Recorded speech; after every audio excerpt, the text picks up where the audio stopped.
The world loves being on the water for sports, for leisure, and for supporting the world's economy. Critical for protecting our nation's ports and for fueling our passions, let's see how one company is meeting the demands of the boating industry. Let's go with Intrepid Powerboats on the water.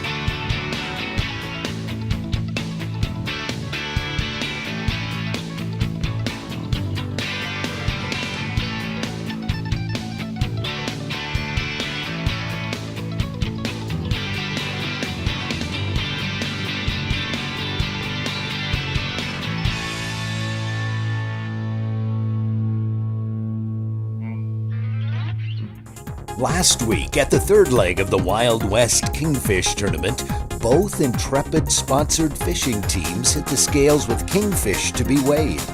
But this tournament, like the spring tournaments, belonged to Pro Marine and Captain Jim Nassett and his crew. Seen here, checking their catch-in at the armory, it's another monster kingfish. Well, you know, Pro Marine Jim Nassett, they've got a great team. They've been together about 10 or 11 years fishing. Jim's been fishing longer than that. But, you know, they put in their time and effort. They found a little sweet spot, a little honey hole, and it's producing very, very well for them. I mean, you know, when you work hard and you go out and put the time and effort in, sometimes you reap the benefit. He's just got a spot that is producing great, big, huge fish, and he's taking full advantage of it. 4.41, 54.41 pounds, Team Pro Marine. When a fish like this is hung on the scales in John's Pass, the crowd is pumped.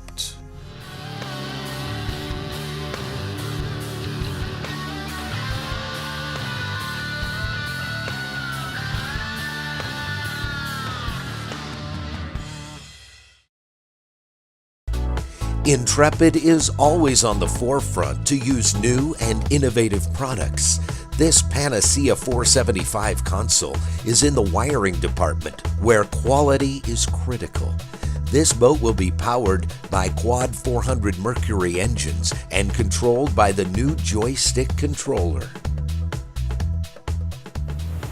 The 475 Panacea console comes over from the lamination department.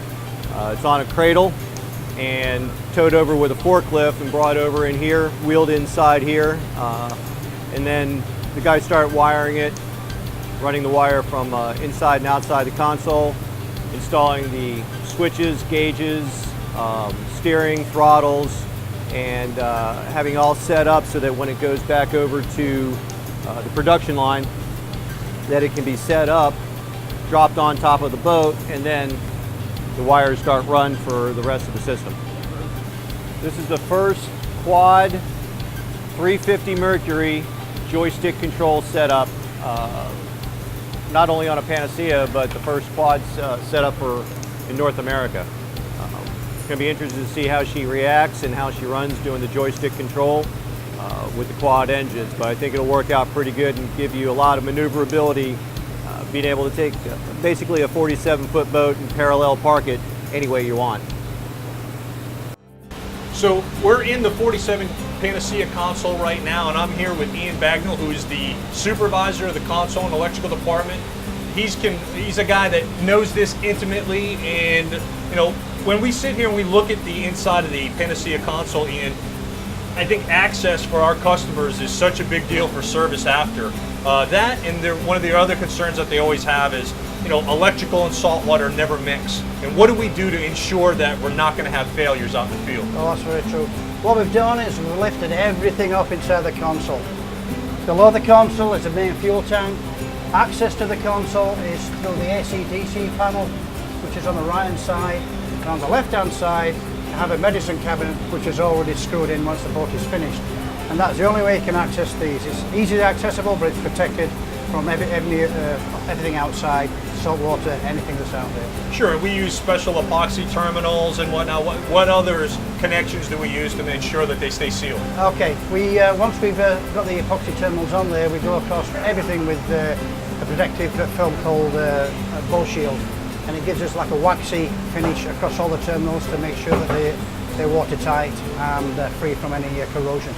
Well, as usual, Ian, you guys do amazing work. Thank you. We just make sure that we do our stuff as best as we possibly can. We make sure that all the wire is soldered correctly, heat shrunk. We make sure that all the connections are done to the best that we possibly can do to make sure that there are no issues or problems out in the field. We just do it right. Bottom line is we do it right, and we make sure that it's done right every time.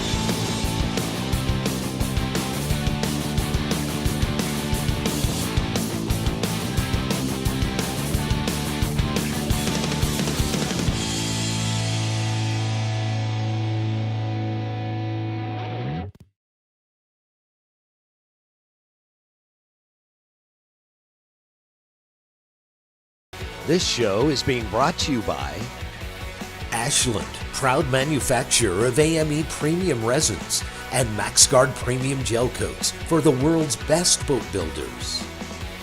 7 Marine, the most powerful outboards on the planet. Electronics Unlimited, world innovators in marine electronics. Vetus Maxwell, creator of boat systems. The Mercury Bash for Cash in Fort Pierce, Florida, was held in some pretty rough seas. So the Mercury pregame Bash for Cash was something new that the SKA did this year with their sponsor Mercury. And if you qualified for the national championship, it was basically a free entry to go in and fish, which was really great because, you know, going into nationals, a lot of guys are coming in from out of town, and you're going to pre-fish anyway, so it gave everybody a little chance to go out and go play for a little bit of money. Getting out of the mouth of the inlet proved to be a challenge, to say the least.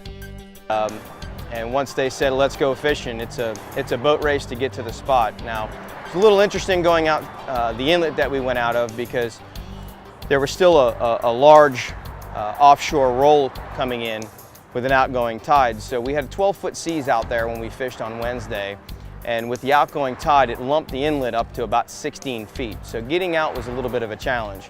Once we were able to clear those big rollers and head right to get down the beach, we had a much smoother ride. Fishing on the east coast of Florida puts you in Sailfish Alley, and even though you're in a kingfish tournament, when you hook a sailfish, it's a fight you will never forget. Team Old School's angler Morgan Keene has never hooked a sailfish before, and the team took the time to let him experience seeing this nice fish walk on the water. We actually got my first sailfish. I got to catch that one as well. I was very fortunate to grab the rod because that was my first billfish ever. Oh, it was crazy. It walked for miles, and I'm fighting it this way, and all of a sudden it starts tail walking on the left side of the boat, and had to turn and catch up to it real quick. It was a very cool fight. I was ready to not even worry about the nationals and just go put out baits for sailfish, catch a couple more. It was amazing. Yeah, we left Sunday morning prior to nationals to get ourselves together, to get our boat in the water, start catching bait. Unfortunately, when we got there Sunday, the wind was blowing about 35 knots. Very unfavorable wind conditions yet again. Monday was just as bad. Tuesday it started to lay down a little bit, but Ronnie and I decided to, instead of going out and trying to trudge through the rough water, we decided to go in and look for mullet and kind of change our strategy a little bit. So we went in and we caught mullet and got ourselves prepped up and ready to go for Wednesday's pregame Bash for Cash. We went out and fished the beach, kind of do what we do. We're really good fishing on the beach, so we went out and we had a lot of fun. We fished our first spot and kept getting knocked down by sailfish. We ended up boating one of those sailfish, which was kind of cool because Morgan had never caught a sailfish, so it was his first. So we took the time to let that sink in for him and let him go ahead and reel that thing in. Yeah, anytime you get a sailfish that jumps out, starts walking on the top of the water, and it's just such an adrenaline rush when you catch one of those kind of fish. Generally, we would have probably broken it off because we're really not targeting that species. And again, it's all business when it comes down to kingfishing. But with it being his first time, we figured we'd go ahead and take that little bit of time. That was so funny. You know, when we were out there, we were getting knocked down and they were stripping bait, and you could tell the way they were hitting the baits, they had to be sailfish. So we changed up a rig, put a bait, because my son's been bugging me forever and ever and a day because he's never caught a billfish or a sailfish. So we rigged up a new bait, kind of did it the way sailfish like to eat, stuck it out, and the sailfish that he caught was about 80 pounds. So great first fish, ran all over the ocean, ran 350, 400 yards, and made circles around the boat. We just had a great time.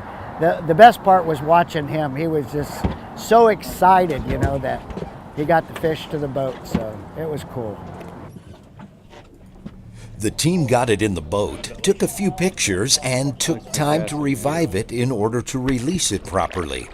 This fish will grow up to challenge another angler on a different day.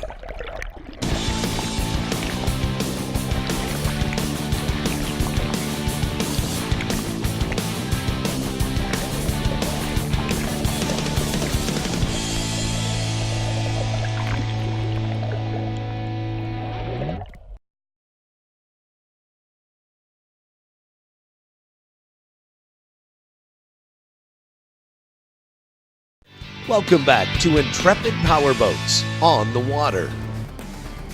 Intrepid's new state-of-the-art headquarters is where the learning begins. Being former boat builders themselves, President Ken Clinton and COO Mark Beaver lead the team here at Intrepid. They are molding new employees from the first day they are here to become Intrepid boat builders, to take pride in every custom boat built and delivered. Well, you know, this manufacturing facility, where this is the only place that Intrepids are built, because I get that question a lot. We do around 135 boats a year of all different sizes, you know, everything from 24 feet to 47. And we do it with about 380 craftspeople. We're lucky, you know, we're lucky to have the access to that many talented craftspeople to do what we do, because there's nothing simple about what we do. There's nothing easy. Especially when we're so different. And our business model is one that, you know, it's not, I remember back in the day when I worked at a place called Wellcraft and I built 28 coastals, you know, and you got on the line and you built 28 coastals and every one of them was exactly the same, and we called them cookie cutters, you know, and that's just how the boats went down the line. Here, every single boat is different. So our craftspeople have to be different. It's not something where, you know, you just put the round peg in the round hole every day. You have to be able to read the shop order. You have to determine what options it has. Did they change any of the standard items? It's tricky, it really is. And there's a reason why a lot of manufacturers don't do it. It's because it's complicated. It really throws a wrench in the works. When you start talking about efficiency or lack thereof, you know, if you could just do the same thing every day, you'd be the most efficient in the world. But it wouldn't be an Intrepid. And that's where we come into play. You know, I've had customers come in and tell us that other manufacturers that they went to see sent them here because they wanted some things changed on the boat from the other manufacturer, and they said, we don't do that. You know, that's not what we offer. This is what we offer. They said, yeah, but I don't want that. I want a taller cabinet, or I want a lower windshield, or, you know, those kind of requests. And they said, if that's what you're looking for, then you need to go see somebody like Intrepid, because it is hard. There's nothing easy about what we do.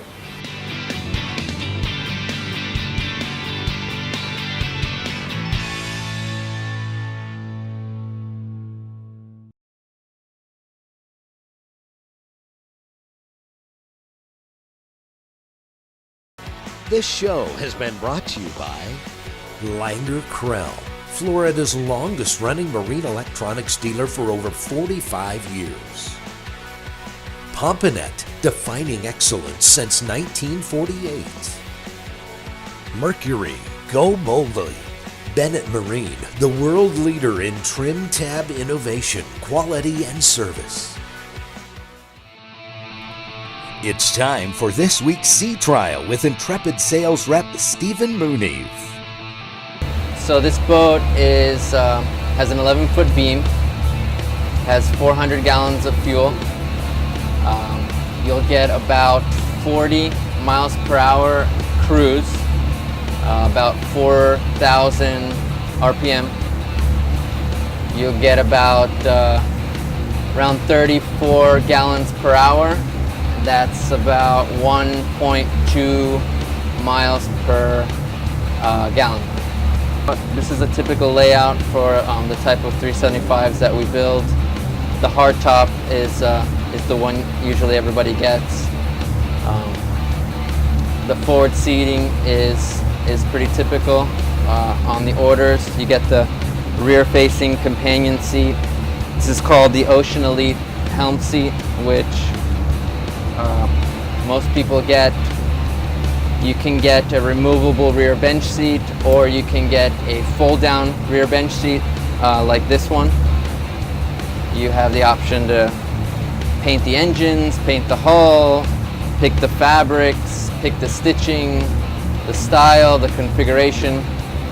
You can powder coat all the aluminum. You don't have to powder coat all the aluminum. You can get a bow rail. You don't have to get a bow rail. Basically, you configure, you customize the boat however you want. And if there's something that we haven't thought of and that you think of, then you could have us draw it out. We'll have you approve it, and then the engineers will start to modify it and fabricate it for you.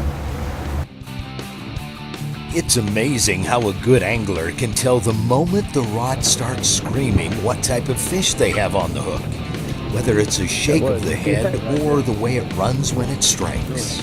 Oh, that was been a shark.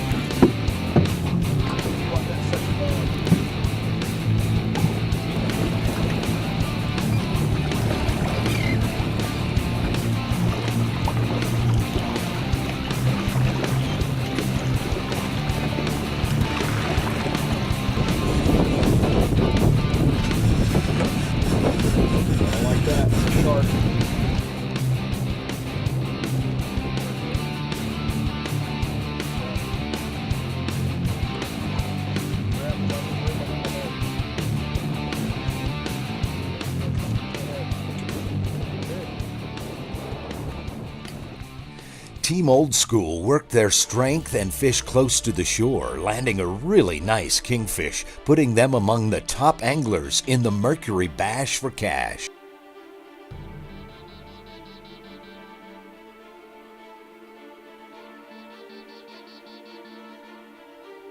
Full out. Oh, he's going. Start reeling on him, bait.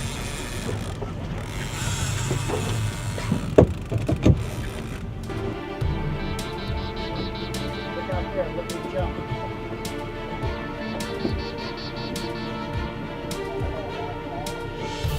When you catch a big fish, it's hard not to get excited. You know, you just want to be happy about it. It makes it fun. Yeah, get the bag open. There he is. He's running. You film, I got this. You film, I got this. Just saying.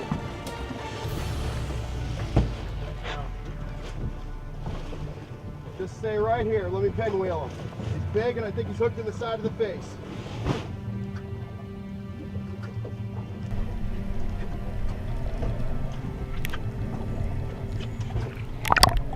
Oh, he's huge. Hold on. Yeah, got it, Stan. Nice fish. In the boat. In the boat. Give me. Nice. Yeah, baby. Get him in. Nice. There we go, baby. Yeah, baby. Nice. That's a solid 35. He's in the 40s, dude. He ain't 50. He's 40 though. He's 38. He's a nice fish. Get some plugs. We don't need him. He ain't bleeding. Good job, Stan. So on Wednesday's Mercury Bash for Cash, we ran up the beach and started fishing there. Again, we had that beautiful sail first thing. Decided to make a move because there were so many sailfish getting us knocked down. We decided to move down towards the beach and found another little hard bottom spot and started fishing there. Wasn't long, and we had a 37.9 pound kingfish that hit our line. Now it was kind of exciting because once we had that fish in the boat and we looking in the back, there was 40, 50, maybe even 60 pound kingfish just rocketing out of the water. Fortunately, we couldn't get any of them to bite, but that 38-pound fish landed us in 4th place for that event. We went to a couple known places that we've fished the previous years, and we knew there'd be big fish on the beach and stuff. So we went offshore. We were getting attacked and mauled by the sailfish. So they were eating up our baits, and we elected to come in and work the beach. We're working in an area that was almost total mud catching fish, so the fish's eyesight's a lot better than ours. Generally, a big fish is going to scream the reel a lot harder than even a 25. Anything over 30 is really going to probably dump the reel, and it took off and almost spooled us. It hit so hard. So we knew it was a big one right off the bat. We were just happy it was a kingfish and not a sailfish. These guys were all smiles as they hit the stage to weigh their fish. Okay, who gets the weight of this fish?